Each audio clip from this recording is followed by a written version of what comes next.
Hello YouTube, this is Brian Tubbs coming at you with another video. Today the video is going to be pretty quick, short, but it's a very important video. I ran into a issue about 2 weeks ago. I was building some sculptures. I'll put a couple pictures up for you so you can see it here. I was building two sculptures, and I was building a pedestal for a lady that we did an art show at the Ann Arbor Art Fair, and the lady wanted a sculpture that we had there, but it was I don't know, maybe 3 feet tall, and she wanted it on a stainless steel base.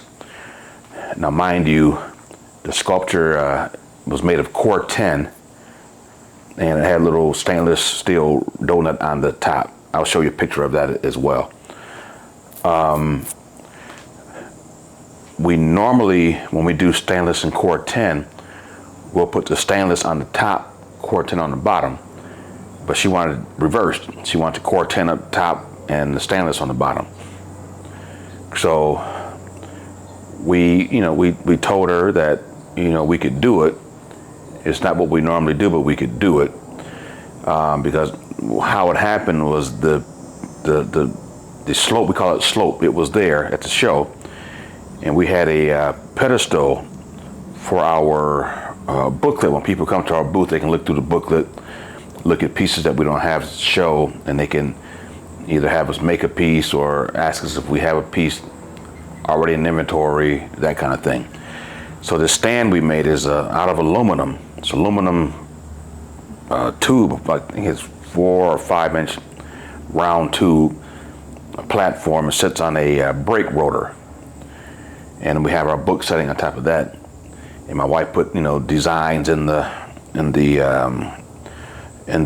pipe, so it looks really nice. So a lot of people want to buy that piece. So she wanted me to take the slope, put it on top of that piece, and see how it looked, because she wanted to buy our stand. But after putting the piece up top, I knew I wasn't gonna sell it to her like for that. There just wasn't enough support on the bottom. So after going through all that, she decided that she wanted a base. So she wanted actually a pedestal. So we went into our booth and looked for different sizes, and she came up with I think it was 30 inch in height by 12 inches, square. So I said, okay, cool. So after that show, and she said she wasn't in a rush for it or anything like that. So during that show, leading up to the show, I was in the process of making the two sculptures that you just saw. One was Prism. Prism is normally made with stainless and Cor-Ten. The front and back, stainless. Down the sides is Cor-Ten. The base is Cor-Ten or heavy gauge mild steel. But the guy that wanted this piece wanted it all stainless steel, so we did the entire thing in stainless. And then the other piece was tipping point. It was 6 feet 4 or something like that, 6 feet 5 or something like that. So we did that. And then after I made those two pieces, this was about like a week later, week and a half later, I delivered those two pieces. Then on, I think it was like probably Monday morning, I think it was. No, Friday morning actually, Friday. I finished the lady's pedestal. I started on Thursday, finished it. Friday morning I was putting, the grind marks and everything on it. And I want to be sure that the piece was level. So I took my, let me grab this real quick.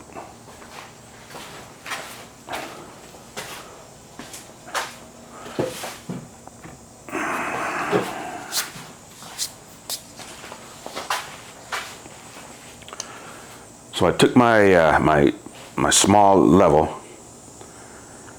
It's made by Empire, get it from Home Depot, and it has a magnet on the bottom of it. So I had the pedestal sitting on top of the fixture table, because I know this is fairly level. The fixture table is level. So I put the pedestal on top. I made some more grind marks. And then just to be sure the pedestal was level, I took and put this level on top of it. And it stuck to it. And it didn't register at first, but then I said, wait a minute. This is stainless steel. It's not supposed to stick. It's not supposed to stick on, 304, 316, that type of stainless steel. So I'm saying to myself, oh my goodness, what is this? So I'll show you what I mean. This is grade 304 stainless steel, 11 gauge. So I'll take this magnet, put it on here. It comes right off, nothing. If I put it on here, it'll slide off. There's nothing. No magnification at all. That's what I was expecting when I put this level on top of this pedestal. Let me take a quick little turn here. I guess you can see the stuff on the table. I'm making this piece for my son, or I'm helping him out. He has an art show coming up, so I'm making this piece for him. We made this piece about a month ago and took it to a show, and it sold right away. I have gloves on because I cleaned it. I'm gonna paint it. I just want to bring it a little bit closer so you guys can see it. Just an abstract piece. Maybe I'll hold it here. Just an abstract piece where you can see the bottom of it. Just flat. And the reason I bring this up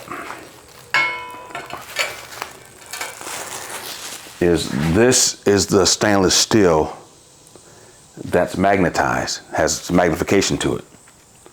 This is mild steel, the base is mild, and this is stainless. What I'm gonna do is I'm just gonna take this magnet with this level and stick it on here. See that? It's stuck to the stainless. So, and then let me just show you guys what else is on the table. Then I'll go back to my story. Like I said, my son is doing an art show. So we're making some birds. This is what the bird looks like. This is kind of going back to my to my roots. And the body of it is these old cutouts. This place I used to work. Let me grab one real quick here. Okay, so the body are just these little guys. As you can see, I get these from where I used to work years ago. I just got boxes of them. They're from the laser. After they cut out other parts, these are what's left.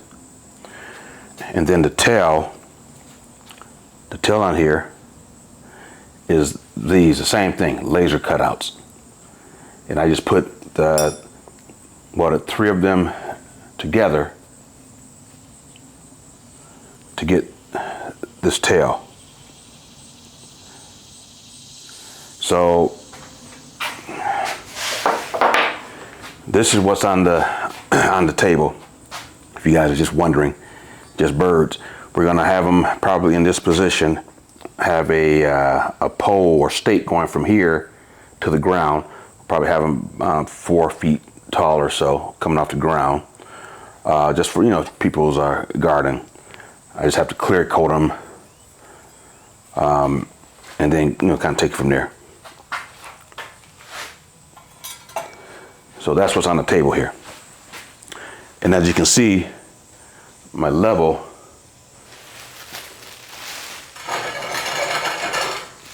is still stuck to this stainless steel.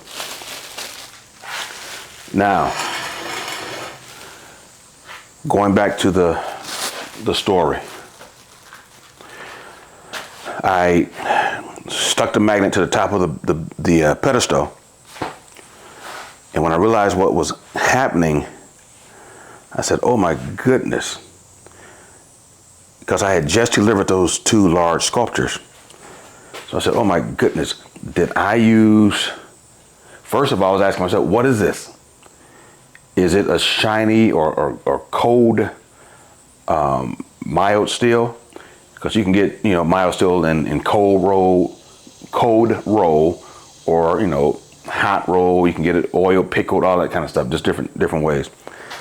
So I wondered, did my man at Elro accidentally sell me cold rolled steel thinking it was stainless steel?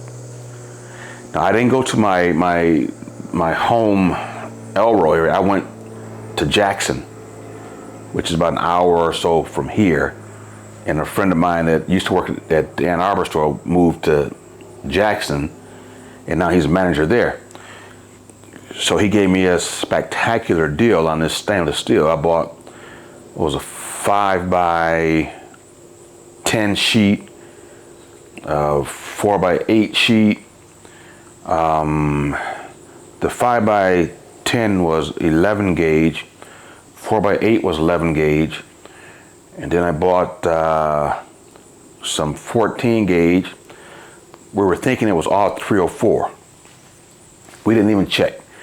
For the strangest reason, though, I asked him when we were standing there, is this stainless steel? I don't know why I asked that question. I normally don't. I can kind of look at stainless and know what it is.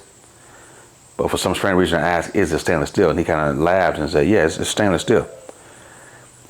And so, but I didn't ask, is it 304 or 316? I didn't even ask, you know, what grade it was. So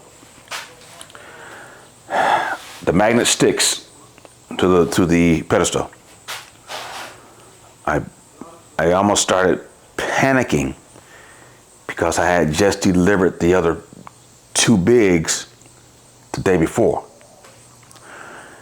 But then I said to myself, let me go take this magnet and stick it to the remainder of the 5x10 sheet, because I cut the 2 bigs out of the 5x10 sheet.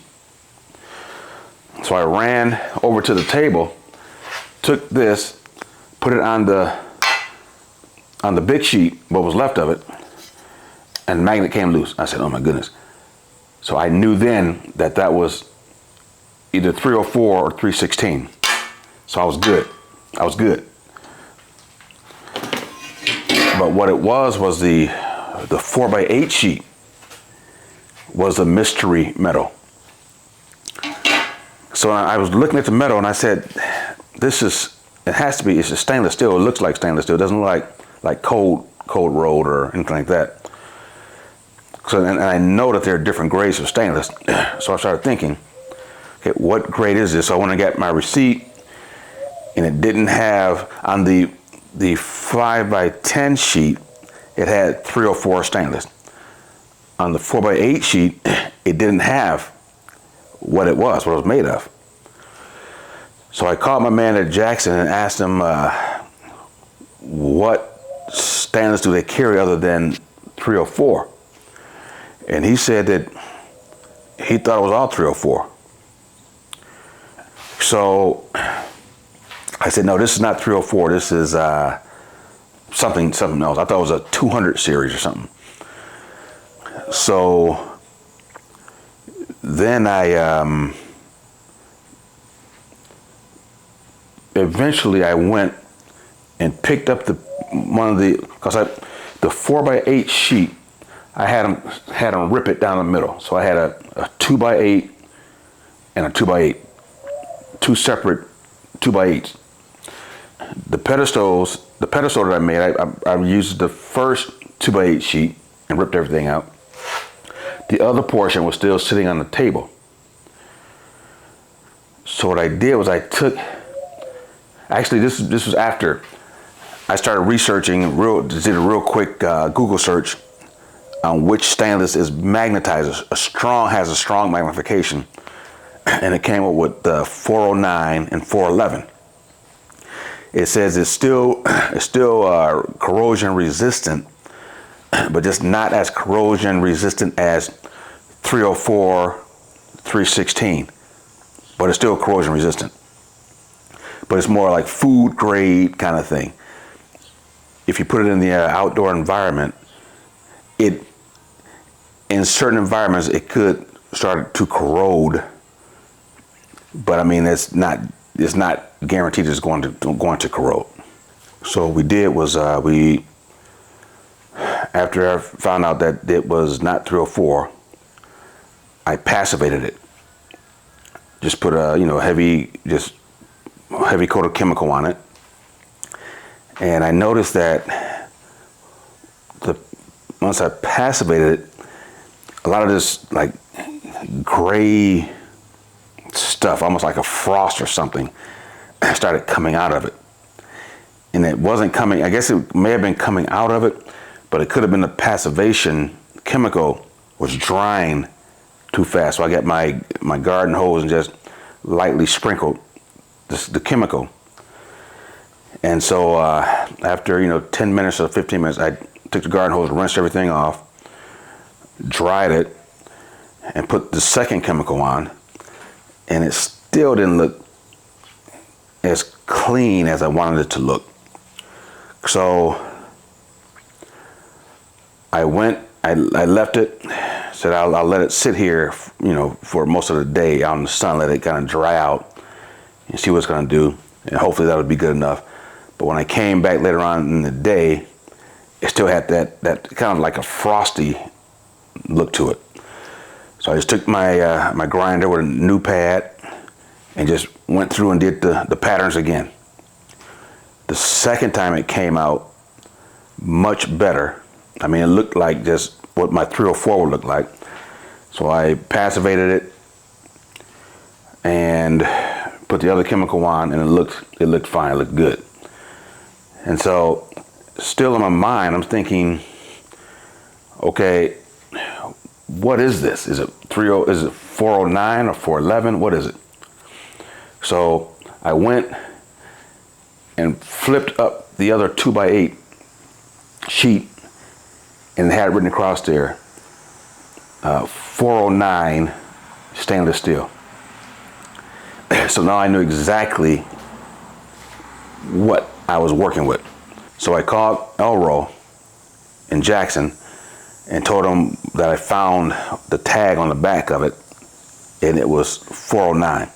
And the reason we didn't see the tag when we were at the store that morning is the tag was on the bottom side.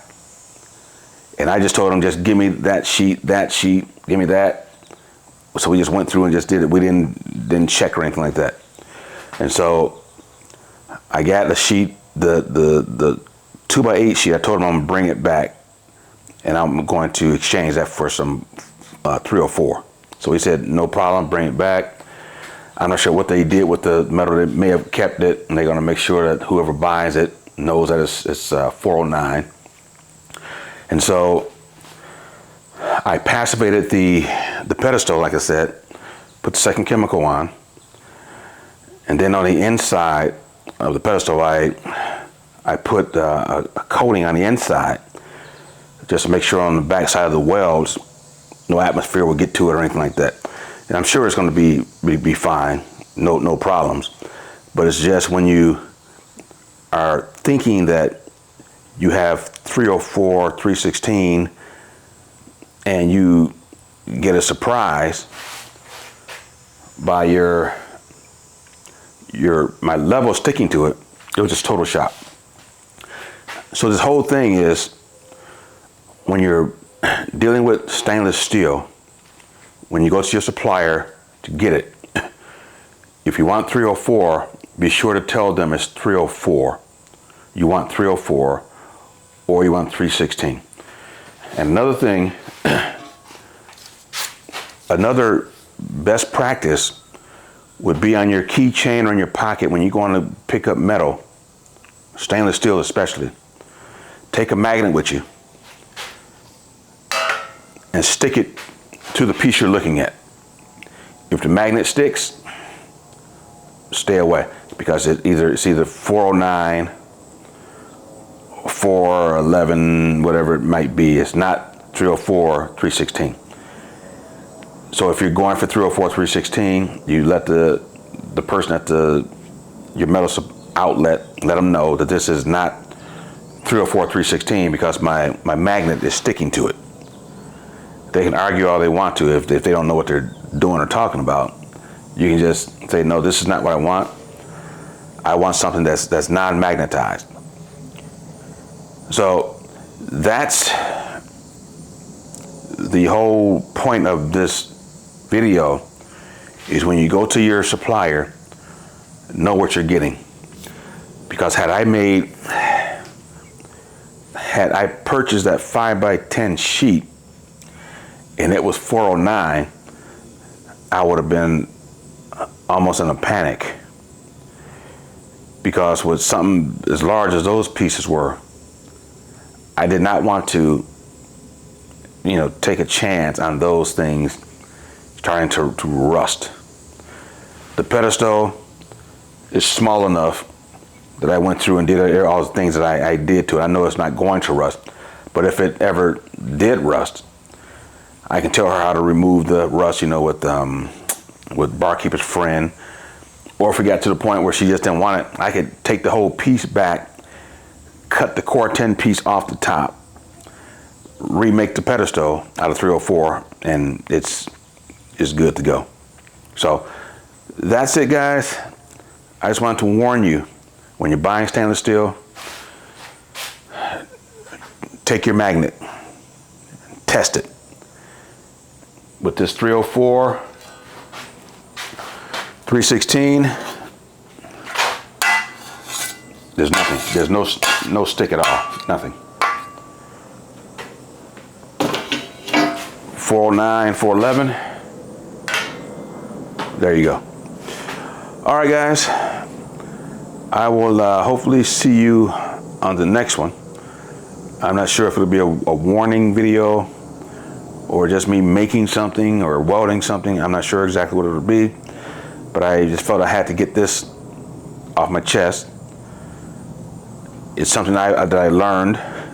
I mean, I've known it, but it has never happened like this, where I bought a whole sheet of the wrong material. But it's just good that Elro always stands behind what they sell, and they took it back, and we just did an even exchange, and then I bought another extra piece, just paid for that, but he gave me a tremendous discount on that as well. And I know that's all of his 304 now, so I'm good. But all right, guys, I'll talk to you on the next one, and as usual, peace out.